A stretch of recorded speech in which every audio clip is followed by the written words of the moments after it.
La eurodiputada y jefa de la misión de la Unión Europea para las elecciones regionales y municipales, Isabel Santos, dio a conocer la información, al tiempo que señaló que publicarán otro nuevo escrito entre finales de enero y febrero del 2022. Además, indicó que los integrantes de la delegación están desplegados en distintos puntos del país, haciendo su trabajo de observación y desarrollo de contactos con la sociedad civil, partidos políticos y autoridades. También explicó que hasta el momento no se ha encontrado ninguna irregularidad y advirtió que si se llega a registrar alguna, el contrato administrativo sería violado. La misión de observación se mantiene al pendiente de las denuncias realizadas durante el proceso y corroboran si éstas fueron atendidas o no. El proceso electoral denominado megaelecciones sigue siendo el punto común de la agenda venezolana. Fede Cámaras, por su parte, hace votos para que este proceso sume en pro de las soluciones que necesita el país. En Venezuela, básicamente, la política económica, como en casi todos los países del mundo, depende fundamentalmente del Ejecutivo Nacional, pero también hay dinámicas muy importantes a nivel de alcaldía y a gobernación. Yo creo que un nuevo panorama político, inclusive nuevos actores en algunos estados, en algunos municipios, aunque sigan siendo de los mismos partidos, siempre son posibilidades para intentar cosas nuevas, ópticas nuevas, esquemas nuevos.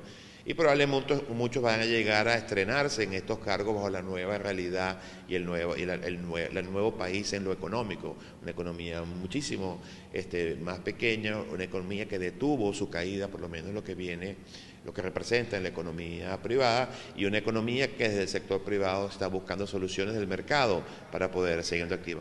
Creo que la nueva recomposición del poder, en caso de haberse, habrá que verla, pues de los resultados, siempre son posibilidades para el avance y para la formulación de nuevas iniciativas y de nuevas perspectivas. Yo creo que lo primero es mantener la comunicación con el sector privado, tener confianza con los agentes económicos.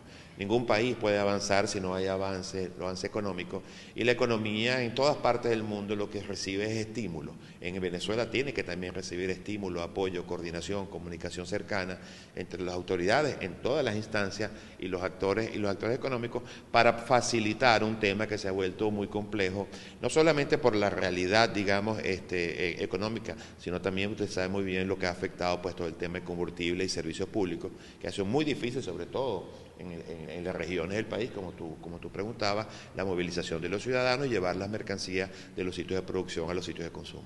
Por otra parte, Luigi Picela, presidente de Conindustria, asegura que el principal trabajo en los próximos días está en terminar de convencer en participar al que no quiere votar.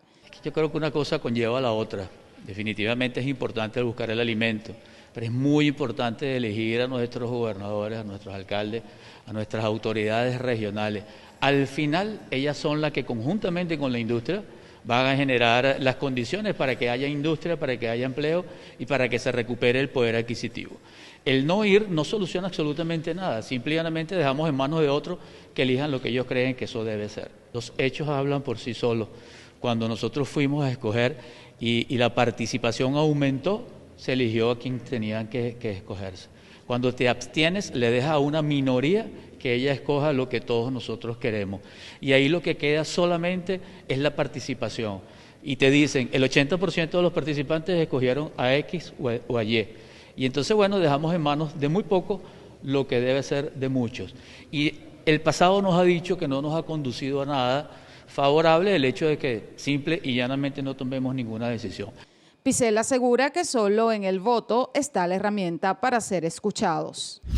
Aunque el funcionario oficialista reconoció que lo ocurrido con Saab afecta el diálogo entre los sectores políticos, esto no motiva su suspensión permanentemente, por lo que detalló que los encuentros entre los representantes de Maduro y la oposición venezolana siguen existiendo. Efectivamente, ese secuestro afecta el proceso regular de la dinámica de diálogo. Eso no quiere decir que el diálogo se haya terminado. El diálogo existe permanentemente. El presidente Nicolás Maduro lo ha dicho una y repetidas veces. Sus manos y sus brazos abiertos para el diálogo, para el encuentro, para la comunicación. Para Plasencia, la reanudación de los encuentros se hará lo más pronto posible. Como Israel, sé que Colombia también está preocupada por las células terroristas de Irán y de Hezbollah ubicadas en su frontera en Venezuela. Por la experiencia de muchos años sabemos que estos son elementos que hay que detener inmediatamente, cuanto antes. Estimado presidente. Quiero hablar de la importancia de la relación en términos de seguridad y lucha contra amenazas comunes. Colombia e Israel comparten información de inteligencia, información estratégica y luchan contra el terrorismo internacional. De hecho, hemos dado golpes muy importantes gracias a esa cooperación. El mandatario israelí ofreció su discurso en medio de un encuentro con el presidente de Colombia, Iván Duque, en donde tuvieron la oportunidad de hablar sobre sus relaciones comerciales, temas internacionales como el calentamiento global y además reiteraron su apoyo incondicional entre ambos. Según un comunicado, aquellos connacionales que entraron a territorio venezolano desde Colombia por los caminos verdes o trochas deberán pagar una multa de medio petro o su equivalente de acuerdo a lo previsto por el Banco Central de Venezuela y luego acudir a las taquillas de migración para estampar su sello de ingreso. Las autoridades venezolanas recordaron que las oficinas están operativas de lunes a domingo desde las 6 de la mañana hasta las 8 de la noche y el sellado del ingreso o salida no tiene costo alguno.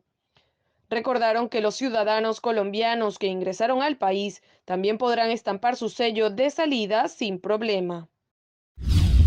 Los pasajeros extranjeros no residentes que lleguen al país por vía aérea deberán presentar su certificado de vacunación donde se aprecie un esquema de inmunización completo y sus datos de identificación personal, así como una prueba de COVID-19 negativa, bien sea por PCR o antígenos, realizada 72 horas antes del vuelo.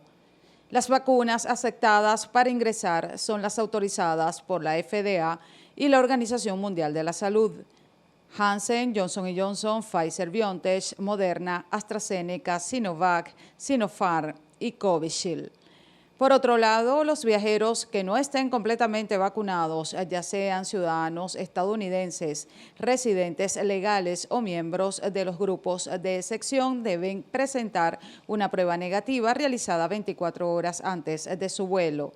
De otra parte, quienes hayan enfrentado al COVID-19 pueden presentar un documento de recuperación con un test positivo de no más de 90 días previo al vuelo y una carta firmada por un profesional de la salud constatando que la persona ha sido autorizada para viajar. Además de estos requisitos, todos los pasajeros deberán llenar un formulario para confirmar la autenticidad de su documentación en cumplimiento con las medidas establecidas. Este formulario puede descargarse en el sitio web de la CDC de Estados Unidos. Las aerolíneas verificarán toda la documentación exigida a los pasajeros y denegará el abordaje a quienes no lo proporcionen. Las votaciones se dieron en un panorama de rechazo internacional y con 7 aspirantes opositores actualmente detenidos.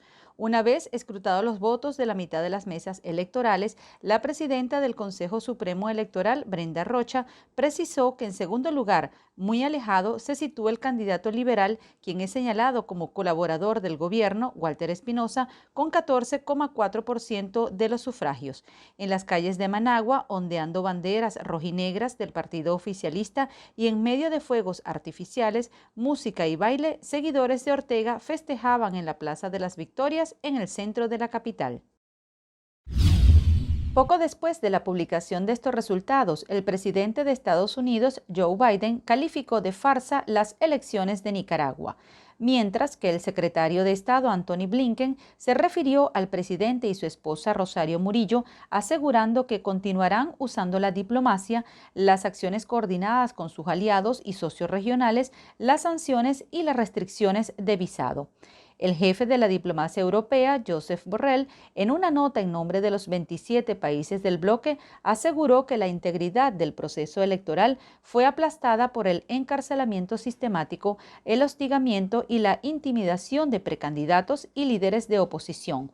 La Unión Europea aseguró que carecen de legitimidad. José Miguel Vivanco, director para las Américas de Human Rights Watch, aseguró que el proceso electoral fue una farsa, al tiempo que recordó que desde fines de mayo el régimen ha detenido y procesado arbitrariamente a 39 críticos del gobierno, la mayoría de ellos por traición a la patria, incluidos 7 candidatos presidenciales. Alemania, a través de su portavoz del Ministerio de Relaciones Exteriores, Andrea Sasse, en una rueda de prensa dijo que los comicios de Ortega no cumplieron las condiciones mínimas de una elección libre y justas.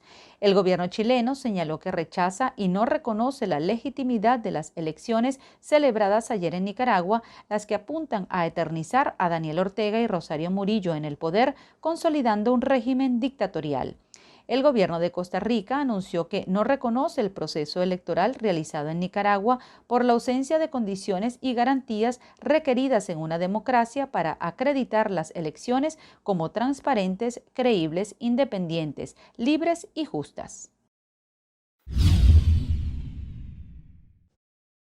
El alto comisionado de las Naciones Unidas para los Refugiados, Filippo Grandi, aseguró que la crisis migratoria de Venezuela y Centroamérica se suman a otras como las de Haití o Nicaragua.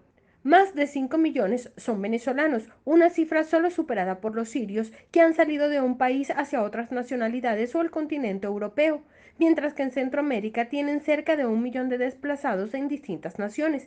En total, hay alrededor de 16 millones de refugiados en otros países o desplazados internos en América.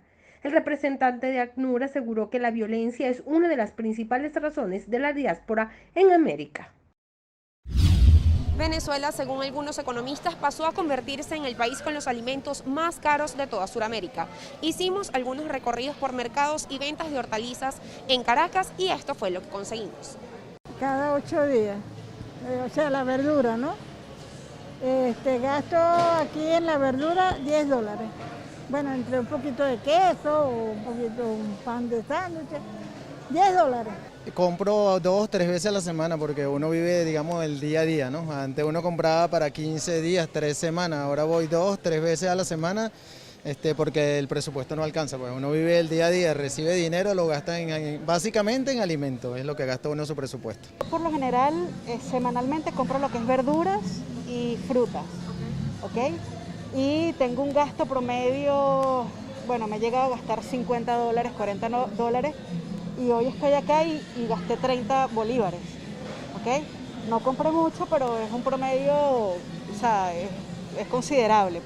El venezolano ha tenido entonces que aprender el arte de rebusque, esto con la finalidad de buscar estirar el dinero que tiene en su bolsillo, esto producto de una hiperinflación que se quedó a convivir en la economía venezolana. Desde Caracas, Venezuela, María Alejandra Baena. Realizamos un recorrido por la ciudad de Caracas preguntándole al ciudadano qué piensa sobre el servicio de Internet. Y esto fue lo que nos dijeron. Pésimo, no tenemos servicio de Internet. ¿Por qué no tienen? CanTV se llevó los cables, las líneas, lo que hacen los que tienen, se las quitan y se las revenden a otros usuarios. Te la pueden poner por, no sé, 3 meses o 5 meses y después te la quitan a ti y se la venden a otro. ¿Y cuando funcionaba bien? Nunca ha funcionado, nunca ha habido línea CanTV. Lento, de mala calidad, se va la luz y se va el internet, entonces usted se podrá imaginar cómo está el servicio de internet, mal, fatal. Al principio era bien, efectivamente estaba bien, pero en la parte donde yo vivo, para la parte del Tacal, los amigos ajenos se han dado la tarea de cortar los cables, picarlos y negociar y venderlos. Entonces para uno es un sacrificio, no sabemos si son gente de la empresa o se presta para esto, porque ya lo volvemos a mandar a arreglar y al mes otra vez lo vuelven a picar. Y entonces prácticamente eso va ocasionando daño a uno en el bolsillo. No hace mucho tuve que pagar a la empresa CanTV y me cobraron un dinero. Entonces cuando fui a pagar tenía otra mora más, porque duré más de 3 meses sin el servicio, porque en verdad nadie lo ponía, hasta que uno mismo tuvimos que cancelarlo de nuestro bolsillo. Considerando el de los otros países que son mayores de 100 megabytes a 200 megabytes, el de Venezuela se queda muy escaso en todo beneficio. ¿Tú considerar que el beneficio propio de otros países tercermundistas, podríamos clasificar, es mínimo 100 megabytes, ya te da a pensar a ti de que nosotros no contamos con ningún anhelo a poder superar tanto en criptomonedas como para poder, ¿cómo decirlo?, sacar beneficios a juegos online, mayormente, que uno se la pasa jugando, tener mayor calidad de ping, que es por la calidad de internet, y poder tener un manejo más fluido. Pero más bien, ahorita hay mucha gente comprando teléfonos 5G y aquí todavía no llega la red 5G. Patéticamente malo.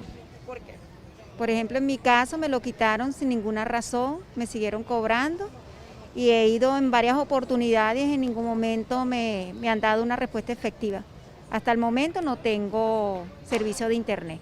La mayoría de los encuestados se encuentra suscrito al servicio del operador estatal CanTV, ya que pagar un servicio privado se les hace cuesta arriba por los altos montos, tanto en dólares como en bolívares. Durante el encuentro, Guanipa precisó que entre sus planes de gobierno destaca la reactivación de un sistema de salud y módulos asistenciales, a fin de brindar atención al 80% de la población adulto mayor caraqueña. Tenemos que promover mecanismos también de alimentación y de dignificación del adulto mayor. Tenemos que trabajar con ellos en todo caso, porque quiero decir que además nuestra campaña ha sido una campaña en la que el promotor y el protagonista de todos nuestros recorridos ha sido el adulto mayor, que a pesar de estar ya en su última etapa de vida, están dándolo todo para que Venezuela cambie. No es posible que nuestros adultos mayores hoy tengan que carretear agua, que tengan que estar buscando bombonas de gas, que tengan que sufrir electrodomésticos que se queman, que se dañan, que dejan de funcionar por el tema eléctrico, que no tengan un transporte en el que se puedan transportar, que no tengan un sistema de salud en el que puedan tener. Por eso hoy venimos a comprometernos con ellos. El candidato de la Mesa de la Unidad Democrática para Caracas enfatizó que continuará atendiendo las inquietudes de los ciudadanos durante este periodo de campaña que finaliza el próximo jueves 18 de noviembre. Mi persona y un equipo que nos acompaña estamos en esa misma posición de no participar porque no tenemos las condiciones. ¿Cómo podemos participar en un proceso donde no tenemos ahorita combustible?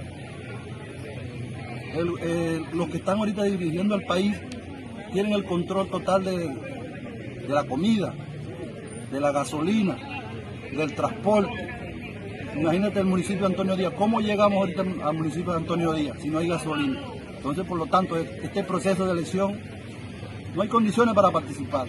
Para algunos ciudadanos, la elección es una forma de expresar su descontento ante la grave crisis que atraviesa el país en la actualidad. Estoy totalmente de acuerdo en que la gente vaya a votar. Las ferias electorales están funcionando.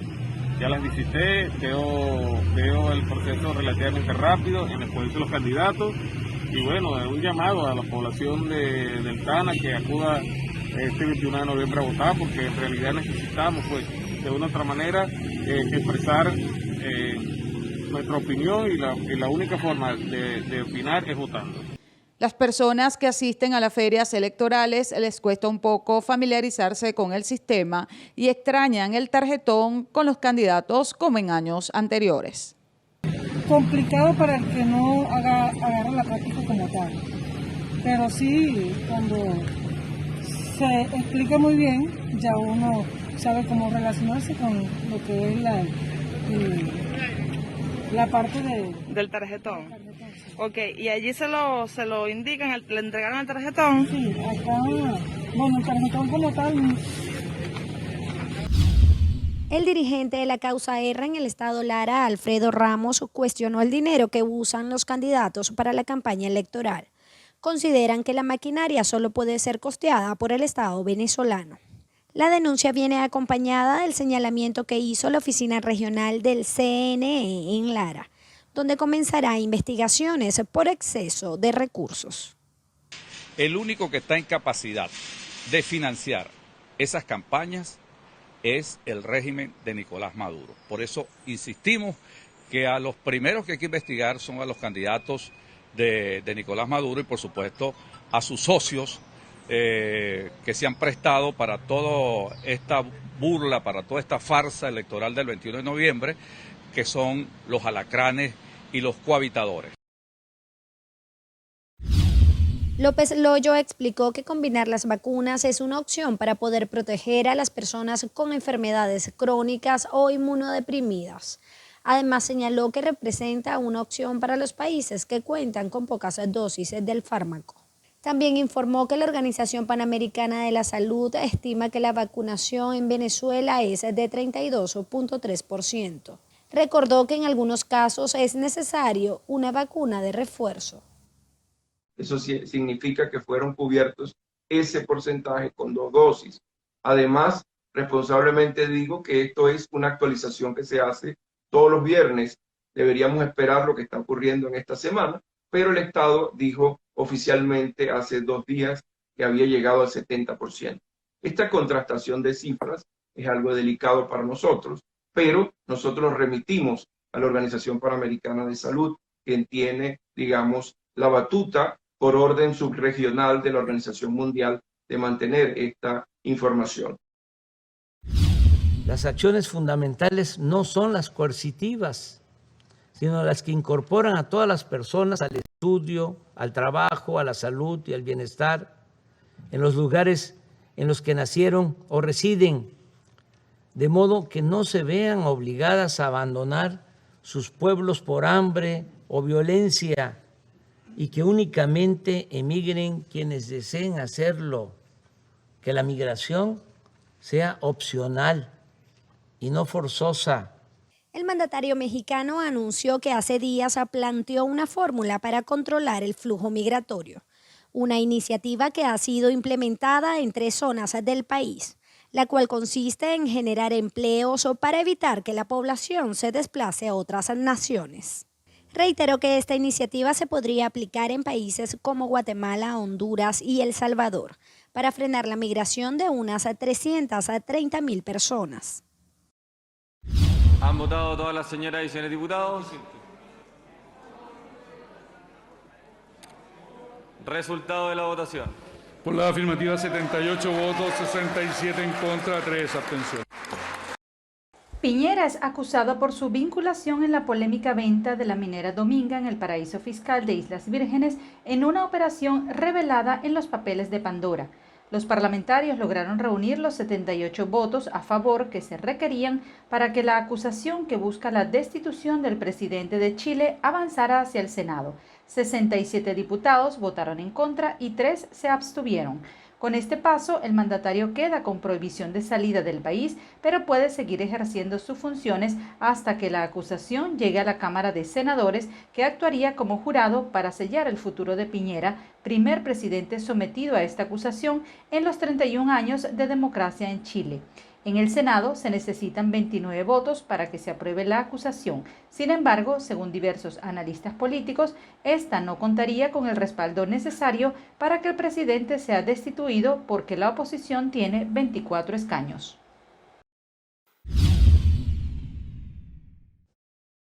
Las principales razones para la deserción escolar se debe a la migración venezolana y las carencias en el hogar. Esta crisis ha provocado que en los últimos 3 años, 25% de los maestros y 15% de los estudiantes de educación básica y media abandonaron las aulas. Además, 85% de los planteles no cuenta con internet, 69% tiene carencias agudas en el servicio eléctrico y 45% no cuentan con agua. Por su parte, la inasistencia escolar se debe en gran medida a la falta de comida en el hogar con 78,3%, la falta de servicios básicos 56,7% y no poder costear los implementos 55,5%, razones de salud 44,4%. Además, los niños deben ayudar en las tareas del hogar o no quieren seguir estudiando, entre otras razones. La alimentación también es un problema para el sector de la educación, debido a que entre los estudiantes el rubro que menos consumen son las proteínas. Para los profesores son los vegetales y las frutas, los carbohidratos y las proteínas. 8 de cada 10 de los encuestados aseguraron que no ingieren la comida necesaria para satisfacer su demanda calórica. En nombre de los trabajadores, docentes y la Federación de Centros Universitarios, el presidente adjunto de la FCU, Luis Palacios, presentó el comunicado en el que se opone a la imposición de Jacqueline Farías como protectora de la UCB. Así como se informó a través de los medios y las redes sociales oficiales de cada uno de los gremios, de la comunidad universitaria, así estaremos informando las distintas actividades que vamos a tener en el transcurso de la semana. Como lo decíamos en el comunicado, sin duda alguna, hoy los gremios y toda la comunidad en general estamos propiciando una agenda que nos permita volver a la universidad, defender la autonomía y retornar ese espacio que es la academia, que es la UCB, la casa que vence la sombra. Constituye una transgresión constitucional, el derecho a la salud y la vida, pues destruyeron todo el sistema previsional que nos amparaba y el derecho a elegir. Sin intromisión del Estado, a quienes habrán de regir los destinos de la institución, los sindicatos y los gremios. Queremos declarar que hoy en día los gremios, la comunidad universitaria en general, a través de sus autoridades decanales, estamos de frente en defensa de la autonomía, en defensa de la universidad en sus 300 años, como academia no solamente de la Universidad Central de Venezuela, sino del país. Palacios también indicó que durante las próximas semanas continuarán las acciones de rechazo contra las decisiones de Maduro sobre la UCB. Trabajadores del sector público y pensionados se volcaron el día de hoy a las calles en Caracas, esto a fin de exigir mejoras salariales. Escuchemos parte de lo que denuncian. Hoy estamos aquí los educadores, trabajadores, obreros, administrativos, docentes, ¿verdad? Reclamando, solicitando al Estado las reivindicaciones justas para el sector salud. Y no es únicamente para el salud, sino educación también. Hoy no puede ser que un docente haya cobrado los aguinaldos y apenas le alcance para poder cubrir una semana de vida con sus seres queridos. Entonces, hemos entendido que tenemos que unirnos todos los trabajadores, por eso es que estamos aquí en conjunto con los jubilados, sector salud, para protestar y llevar este documento a donde tengamos que llevarlo, porque nos están matando. No estamos conformes con lo que el gobierno llama salario. 7 bolívares no puede ser salario.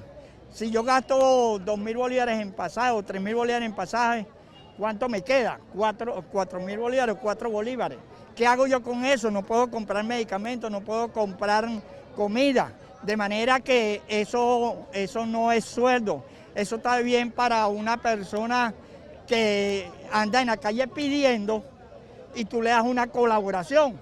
Porque no se puede entender que en un país con tanta riqueza, los trabajadores tengamos eso que el gobierno llama, o la administración de Maduro llama sueldo. Hemos iniciado una cruzada, o sea, nosotros vamos a mantenernos en la calle desde hoy, más allá de las elecciones, más allá de los partidos políticos, porque los que tenemos que luchar por estas cosas somos nosotros ante un gobierno inconsciente que no quiere entender que a los trabajadores venezolanos no les pueden seguir pagando, sobre todo en la administración pública, 7 bolívares mensuales, que es la base de los cálculos de todas las cosas que nos pagan. Además de esto, en las áreas COVID, en el sector salud, entregan bonos hasta de 100 y 200 dólares a los trabajadores. Y a los demás, a la gran mayoría, no le entregan nada, sino bonos aleatorios de 30 bolívares y de 15 bolívares, que tampoco forman parte del salario.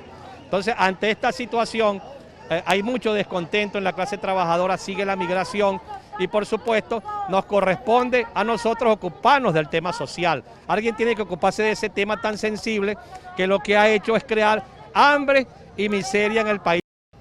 Quedan entonces pendientes tanto trabajadores como pensionados que la Vicepresidencia de la República, el Ministerio del Trabajo y Ministerio de Salud pueda atender entonces sus quejas. Desde Caracas, Venezuela, María Alejandra Baena.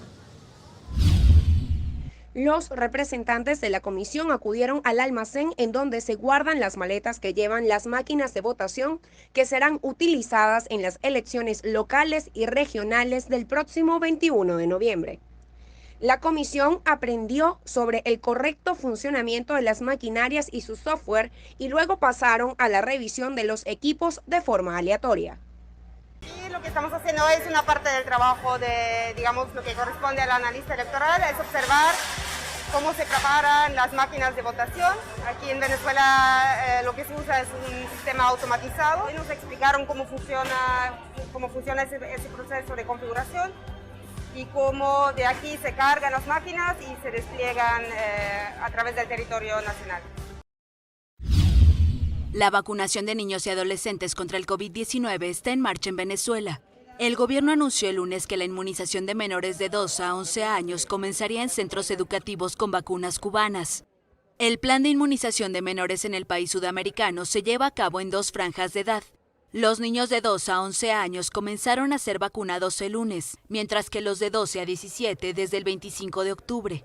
La medida coincide con el regreso a clases presenciales tras haber estado suspendidas por año y medio a causa de la pandemia. Quise vacunarme para tener más seguridad en mi cuerpo y la salud mía. Y la pandemia nos quitó cierto tiempo de convivencia. La gente se queja de falta de comunicación oficial para ubicar los centros de vacunación habilitados para los menores de 2 a 11 años. En principio se usaría la vacuna cubana Soberana 2 y en los próximos días entraría otro fármaco de la isla caribeña, Abdala. En un comunicado, la Academia Nacional de Medicina de Venezuela expresó preocupación por la decisión del gobierno de aplicar lo que calificó como prototipos. Las vacunas cubanas no han sido avaladas por la Organización Mundial de la Salud.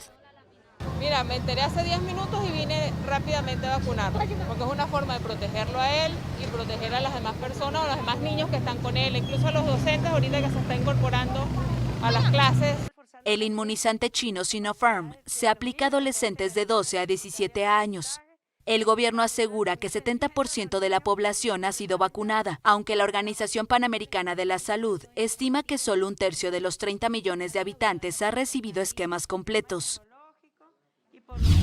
El ministro español de Asuntos Exteriores, José Manuel Álvarez, respondió ante estas acusaciones y aseguró que las elecciones en Nicaragua fueron una burla y no persiguen intenciones democráticas. Por su parte, España y la Unión Europea se niegan a reconocer los comicios debido a que rechazan las condiciones en las que se dio el proceso, como la detención de los candidatos de oposición. Exigen a Ortega liberar a los presos políticos que estaban dispuestos a enfrentarlo en los comicios y también el respeto a los derechos humanos.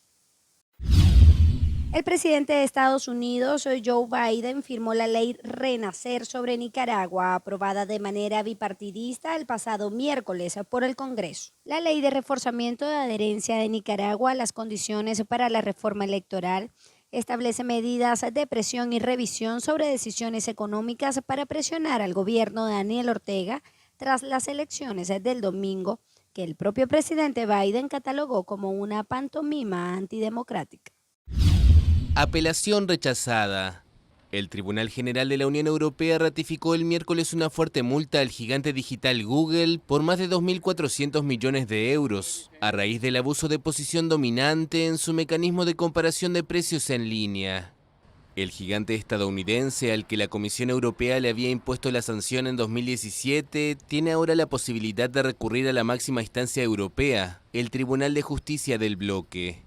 El caso se centra en el mecanismo de comparación de precios de Google, en el que favorecía su plataforma Google Shopping sobre otras firmas en la presentación de los resultados, violando la normativa europea sobre la libre competencia.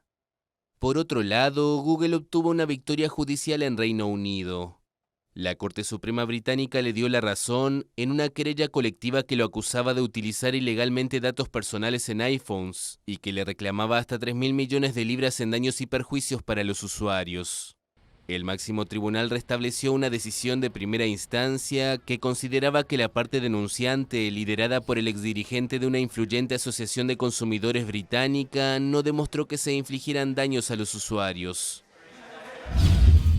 La Finotinto se encuentra ultimando detalles en su preparación para el duelo de este jueves ante Ecuador. El partido se disputará a las 4 de la tarde hora venezolana y el este de los Estados Unidos. Venezuela tiene una racha negativa de 5 derrotas en fila, jugando como visitante en el ciclo eliminatorio rumbo al Mundial Qatar 2022. Los ecuatorianos han ganado 6 de las últimas 7 batallas en suelo meridional. Durante esas 6 conquistas, el Tri dejó el arco en cero. Por otro lado, el combinado nacional intentará sumar de a 3 para luego enfocarse en su compromiso ante Perú en Caracas.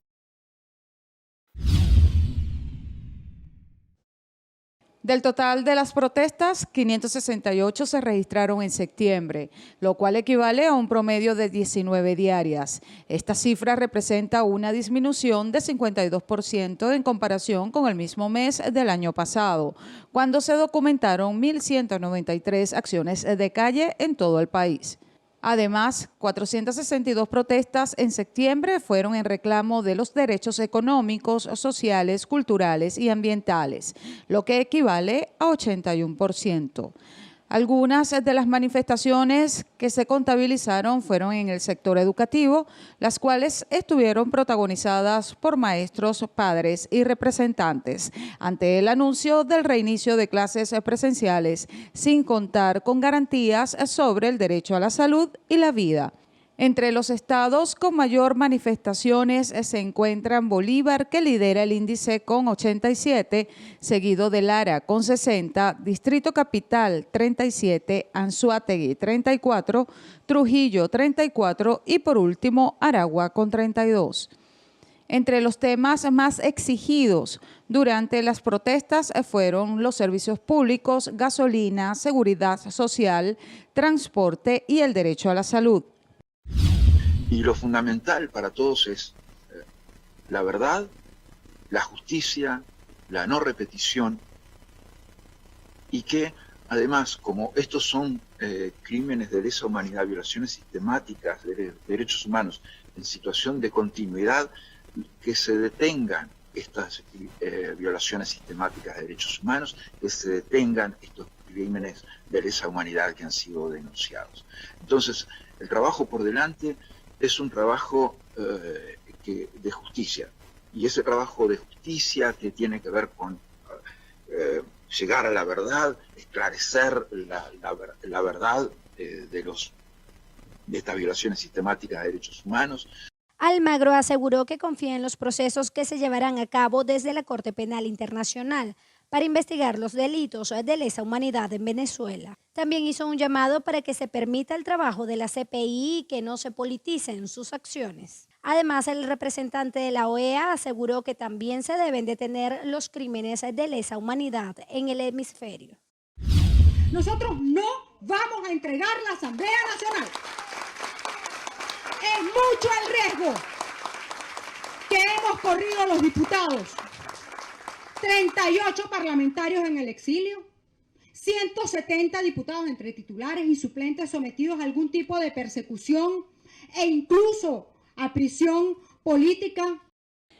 Además, reiteró que Juan Guaidó sería el presidente legítimo hasta que se realicen elecciones libres y verificables, lo que a su juicio está consagrado en la Constitución venezolana.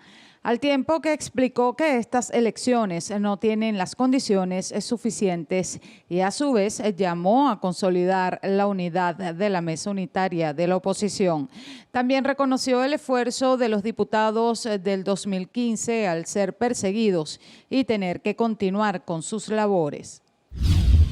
El rector principal del CNE aseguró que el plazo para alianzas políticas entre candidatos vence la noche de este jueves.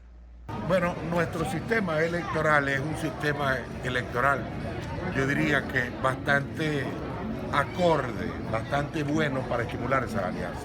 De hecho, hasta el día de hoy, todavía 10 días antes de la elección, puede haber cambios, puede haber modificaciones, puede haber ajustes. Si se va a presentar algún cambio, tiene que ser hasta el día de hoy. Y desafortunadamente los cambios que ocurran no tendrán incidencia en lo que aparece tanto en la máquina como en la boleta de contingencia. Pero sí están permitidos los cambios, los ajustes. La idea es que los partidos se sientan cómodos con su oferta electoral y que esta oferta electoral pueda ser atractiva para el ciudadano. Márquez invita a los partidos políticos a buscar incentivar el voto ciudadano, así como hacer un llamado a la población a comprometerse con la democracia del país. El material electoral ya se está enviando a los centros de votación. Es un proceso que ya inició y que concluye para la semana que viene, para el día jueves de la semana que viene. El viernes de la semana que viene es un acto muy importante, que es el acto de instalación de las mesas. En esa instalación de las mesas ya todo el material está desplegado. ¿Okay? Y el Plan República estaría tomando los centros de votación entre miércoles y jueves de la semana que viene, en función de garantizar que para el viernes la instalación de las mesas se desarrolle a plenitud y para el domingo, por supuesto, tengamos una elección balanceada, transparente y bien organizada. Estamos trabajando muy duro en el CNE de manera concertada, a través del diálogo y entendimiento. Aquí cada uno de nosotros, los rectores, tiene su corazoncito, pero ponemos primero el interés de la nación, el interés de la patria. Y por eso estamos trabajando para hacer de esta elección una elección transparente, balanceada, equilibrada y justa. No hay otro elemento que tenga el pueblo venezolano en la mano distinto al voto para cambiar el futuro del país. Asegura que desde el CNE llevan en simultáneo un proceso de fiscalización activo a las campañas de los distintos candidatos. La Agencia Europea de Medicamentos respaldó este jueves 2 tratamientos para pacientes con la COVID-19 con anticuerpos monoclonales, el Ronapreve, desarrollado por las firmas Regeneron y Roche, y Requirona, de la biofarmacéutica surcoreana Celltrion. La EMA recomienda a la Comisión Europea respaldar una licencia para estos 2 tratamientos para la COVID-19 que se convierten en los primeros medicamentos con anticuerpos monoclonales recomendados para su autorización de comercialización en la Unión Europea. Japón aprobó este jueves el uso de la tercera dosis de la vacuna de Pfizer contra la COVID-19 y empezará a administrar esta inyección de refuerzo a partir del próximo mes. El Ministerio de Salud, Trabajo y Bienestar japonés autorizó el uso de la vacuna adicional para administrarla entre la población inmunizada con las 2 dosis, habiendo transcurrido al menos 8 meses desde la última inoculación. Japón planea comenzar a administrar esta tercera dosis al personal sanitario el próximo mes de diciembre y a la población mayor a partir de enero de 2022. De momento, la nueva dosis se administrará solamente a los mayores de 18 años a la espera de contar con más datos sobre la eficacia y seguridad de la vacuna en menores y niños, aunque el grupo comprendido entre los 12 y 18 años sería elegible a partir de febrero. La epidemia de la COVID-19 se acelera en Alemania y ha superado el umbral de los 50.000 contagios diarios y registra cada vez más hospitalizaciones, lo que ha forzado al futuro canciller a reaccionar ante la delicada situación. El presidente de Perú, Pedro Castillo, anunció este miércoles que los estudiantes del país andino volverán a sus clases presenciales a partir del próximo curso escolar que arrancará en marzo de 2022, cuando cumplirá 2 años desde el cierre de los colegios como medida para frenar la pandemia de la COVID-19. En la actualidad, solo el 4,4% de los estudiantes peruanos regresó a la presencialidad, una cifra que sitúa al Perú en la cola de los países de América Latina en la reapertura de las escuelas, según datos del Fondo para las Naciones Unidas para la Infancia, UNICEF. Bielorrusia amenazó con responder a posibles sanciones europeas relacionadas con la crisis en su frontera con Polonia, en donde algunos miles de migrantes están bloqueados en condiciones precarias. Como muestra de la preocupación de la comunidad internacional, el Consejo de Seguridad de las Naciones Unidas deberá reunirse urgentemente para examinar la situación entre estos 2 países de Europa Oriental. La preocupación se cristaliza en la suerte de más de 2.000 personas que se hallan en un campamento improvisado en el lado bielorruso de la demarcación, en donde luchan con el frío quemando madera para soportar temperaturas cercanas a los 0 grados centígrados. Bruselas, que teme una ola migratoria similar a la de 2015, acusa al régimen de Alexander Lukashenko de haber orquestado esta afluencia para vengarse de las sanciones occidentales. Según un comunicado de la presidencia de Bielorrusia, se mencionó en particular la posibilidad de suspender el funcionamiento del gasoducto Yamal Europa, que atraviesa Bielorrusia y entrega gas ruso, combustible vital para los europeos en plena crisis energética. Por su parte, el Kremlin informó en una conversación telefónica con la canciller saliente alemana Angela Merkel, la segunda en 2 días. El presidente de Rusia, Vladimir Putin, remarcó la importancia de solucionar cuanto antes la grave crisis migratoria y para ello hay que restablecer los contactos entre los países de la Unión Europea y Bielorrusia. Musk vendió $5.000 millones en acciones del fabricante de vehículos eléctricos después de hacer una encuesta en Twitter en la que preguntó si debía deshacerse de 10% de sus títulos en la empresa. El hombre más rico del mundo, con un valor neto de $300.000 millones, vendió parte de las acciones, según indican documentos presentados ante el regulador del mercado estadounidense.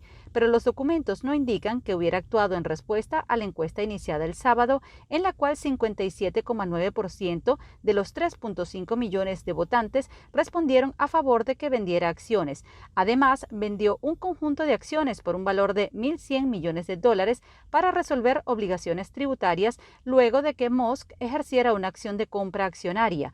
La venta se inició bajo un plan de canje definido en septiembre, semanas antes de la encuesta. No quedó claro si el resto de la venta, notificada martes y miércoles, también estaba programada antes de la encuesta en Twitter. En esos días vendió unas 3.6 millones de acciones por $4.000 millones. Migrantes provenientes de Brasil y Venezuela han estado llegando en grandes grupos a la ciudad de Tijuana, al norte de México, en los últimos días. Recientemente, 150 personas fueron enviadas por las autoridades a un albergue donde apenas estuvieron un par de horas. Algunos de ellos esperan quedarse en la ciudad fronteriza y otras piensan moverse al interior del país. El último grupo de migrantes llegó al albergue Juventud 2000 en la colonia Zona Norte de Tijuana. De acuerdo al dirigente y fundador del centro, José María García, fueron directivos del Sistema Nacional para el Desarrollo Integral de las Familias del Estado de Baja California, quienes le llamaron por teléfono y le pidieron que sus instalaciones fueran un punto de referencia para las personas en tránsito. Fue así como de pronto llegó el grupo de más de 100 personas, entre mujeres, hombres y niños, que solamente pidieron comida y después de descansar comenzaron a pedir taxis por su cuenta. La Directiva Nacional de Fedecámaras, presidida por Carlos Fernández, destacó la importancia de Turén como demostración del nuevo rumbo de la economía venezolana. Quisimos hacer en Turén porque nosotros hemos observado que Turén es el renacimiento de la Venezuela productiva. El fin de la renta y la asunción de un modelo productivo y la necesidad de traer soluciones de mercado a la realidad económica venezolana en gran escala que comenzó en Turén el año pasado. Queríamos venir para acá para presenciar, digamos, de manera directa cómo es esa forma en que están trabajando. Fernández señaló que pese a los grandes esfuerzos realizados por los productores portugueseños, la falta de combustibles redujo el éxito de la cosecha. Creo en el tema agrícola, creo que ha impactado de manera mucho más profunda que en otros sectores económicos el tema del diésel, desde el punto de vista de producción. En otros sectores económicos ha influido desde el punto de vista de llevar la mercancía de los centros de producción a los centros de consumo, y en otros sectores ha influido, digamos, la dificultad de hacer la distribución, y en otros la dificultad de los consumidores trasladarse a los sitios de consumo. Pero en el caso de aquí se constató que hubiera sido mucho más importante la producción agrícola si se hubiera contado con el combustible suficiente en el momento oportuno. Entre las conclusiones alcanzadas durante el directorio regional ampliado, señalaron que el proceso de recuperación económica del país está siendo posible gracias a cada empresario venezolano que cree en su potencial y es capaz de sortear cualquier dificultad que se presente. Desde el Estado portuguesa reportó Manuel Alvarado. El rector del Consejo Nacional Electoral, Roberto Picón, informó a través de su cuenta en Twitter que la dimisión de Ocariz a la candidatura de la gobernación de Miranda fue recibida y esta será procesada por la Junta Nacional Electoral de acuerdo a la ley. Ocariz, quien se disputaba la candidatura con David Uzcategui, decidió renunciar para lograr unificar los votos y que así se alcance la mayoría opositora en Miranda. Mientras que David Uzcategui se prepara para enfrentar a Héctor Rodríguez en los comicios del próximo 21 de noviembre. El candidato a la gobernación del estado Miranda, David Uzcategui, por Fuerza Vecinal, saludó el retiro de la candidatura de Carlos Ocariz a la gobernación de Miranda y además aseguró que este tipo de escenarios se hubiesen evitado si se hubiese accedido en principio a las primarias que estuvo planteadas durante todo el periodo de precampaña. Escuchemos. Ya se despejó cualquier tipo de duda. Ya tenemos una sola candidatura opositora. Obviamente valoro el gesto del día de ayer de Carlos Ocariz, su decisión. Hay que destacar algo muy importante, esto se ha podido evitar. Se ha podido evitar a través de la realización de una elección primaria, a tiempo. Nosotros desde Fuerza Vecinal siempre hicimos un llamado a la primaria general en cada uno de los municipios y estados de Venezuela para tener un liderazgo claro que sea, por supuesto, avalado por las comunidades, que no sea impuesto a través de reuniones de oficina, ni con aire acondicionado, cúpulas de partidos políticos, sino que la gente decidiera. Que esta sea la última vez en Venezuela que aquí hay una elección convocada para cualquier cargo de elección popular, sea concejal, alcalde, diputado, gobernador, hasta incluso candidato presidencial, cuyo liderazgo no sea legitimado por una elección primaria. Uzcategui asegura que hasta la fecha la única tarjeta que garantizaría su triunfo en el estado Miranda sería la tarjeta de Fuerza Vecinal. Desde Caracas, Venezuela, María Alejandra Baena. El candidato por la Mesa de la Unidad Democrática, Fernando Andrade, denunció ante los observadores internacionales presuntos delitos electorales cometidos por su contrincante del Partido Socialista Unido de Venezuela. Pedazo fronterizo de Boca de Grita. Ahí es muy difícil nosotros poder tener acceso porque son territorios controlados por la guerrilla del ELN. ¿Manifiesta las dificultades? Bueno, ahí a través de los interlocutores que ellos tienen con la gente de la comunidad, amenaza, no permiten que nosotros participemos, que vayamos allá. Nosotros estamos en una lucha desigual. Aquí no hay democracia como existe en otros países del mundo. Este eslogan de campaña también está siendo utilizado en los hospitales, en los centros asistenciales. Entonces, bueno, eso es lo que queríamos nosotros aprovechar que ustedes están aquí. En el estado Yaracuy, los candidatos a los municipios San Felipe e Independencia por la Mesa de la Unidad Democrática realizaron un baloteo en conjunto para incentivar la participación en los próximos comicios. Gualberto Martínez por el municipio Independencia y Miguel Ángel Delgado por San Felipe expresaron en los límites de ambos municipios que solo votando por la unidad comenzará a materializarse el cambio en el estado. En la ciudad de San Felipe estamos motivando la participación para el 21 de noviembre en el área metropolitana junto al candidato alcalde de Independencia, en el área limítrofe entre los dos municipios, porque creemos que debemos generar un cambio político en el área metropolitana para mejorar la ciudad, para mejorar la institucionalidad y para mejorar la calidad de vida de todos nuestros ciudadanos. Nuestro llamado es para los habitantes de San Felipe y para los habitantes de Independencia, que tenemos una cita histórica, una cita democrática, y va a ser este 21 de noviembre. Vamos todos a votar por la tarjeta de la manilla, la tarjeta de la unidad, la tarjeta de la democracia, que está ubicada arriba y a la izquierda. Allí nos vamos a encontrar todos. Allí nace el cambio. Allí está la esperanza de todos nosotros, que este mal gobierno nos ha quitado.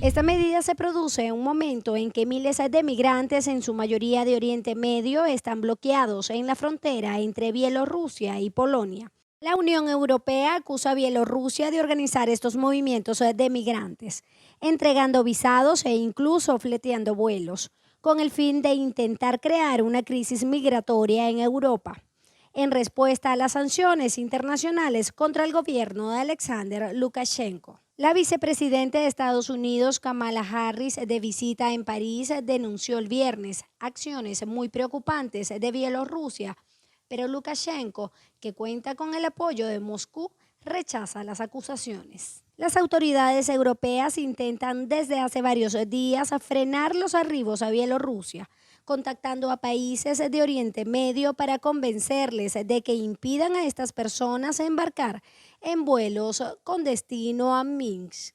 Turquía es el primer país en tomar una medida de este tipo, con sus dos aeropuertos internacionales. Estambul, la principal ciudad turca, es un importante centro de tráfico aéreo entre Oriente Medio y Europa. Danny Fenster fue condenado a 11 años de detención por incitación a la disidencia, asociación ilegal y vulneración de la ley sobre los visados. Esto según especificó su abogado. A su vez aclaró que su cliente no decidió aún si apelará el fallo. El reportero, encerrado en una cárcel de la Junta Militar en Rangún, fue acusado además hace 2 días por presunto terrorismo y sedición, cargos que le pueden acarrear una condena de por vida. Fenster es el primer periodista occidental detenido muchos años en Birmania, donde los militares tomaron el poder en febrero, derrocando el gobierno civil dirigido de facto por Aung San Suu Kyi. El medio para el que trabaja, Frontier Myanmar, afirmó en un comunicado que estaba profundamente decepcionado por la decisión tomada en juicio a puerta cerrada en la prisión. El hombre de 37 años había estado trabajando para Frontier Myanmar desde mediados de 2020 y cubrió el golpe militar y la posterior represión contra la disidencia. Aung San Suu Kyi se encuentra actualmente bajo arresto domiciliario y está siendo juzgada por una serie de delitos. En el momento de su arresto en el Aeropuerto Internacional de Rangún, el 24 de mayo, Fenster se disponía a tomar un avión para partir de Birmania. Venezuela va por el récord Guinness de la orquesta más grande del mundo. 12.000 niños y jóvenes del estatal Sistema de Orquestas Infantiles y Juveniles de Venezuela se preparan para tocar el sábado la Marcha Eslava de Tchaikovsky. Y esa obra sinfónica debe ser ejecutada por músicos que superen, por supuesto, el número, que sean especialistas, que cada uno sepa tocar el instrumento, que no compartan los instrumentos entre sí, sino que cada uno debe tocar un instrumento particular y todos deben tocar durante la ejecución del tiempo que se va a tocar al mismo tiempo que los demás, de lo contrario puede ser descalificado. El récord Guinness para la mayor orquesta del mundo fue impuesto en 2019 en San Petersburgo, Rusia, con 8.097 músicos. El sábado la marcha eslava será dirigida por el maestro Andrés Ascanio Abreu en la Academia Militar de Venezuela en Caracas. Las autoridades afirmaron que el evento se realizará con las medidas de seguridad necesarias por la pandemia de COVID-19. Hubo, sí, algunas reacciones al principio, un poco de temor por el tema del tema de la bioseguridad, pero una vez explicado todo el proceso, todo el protocolo, como dijo el ministro, se dieron las pruebas PCR a todos y cada uno de los muchachos, participantes, en fin, eso generó muchísima confianza. Fundado en 1975, el Sistema de Orquestas Infantiles y Juveniles de Venezuela ha dado acceso a educación musical a miles de niños de clases populares. De sus filas han salido importantes figuras como Gustavo Dudamel, el actual director musical de la Ópera de París y la Filarmónica de Los Ángeles.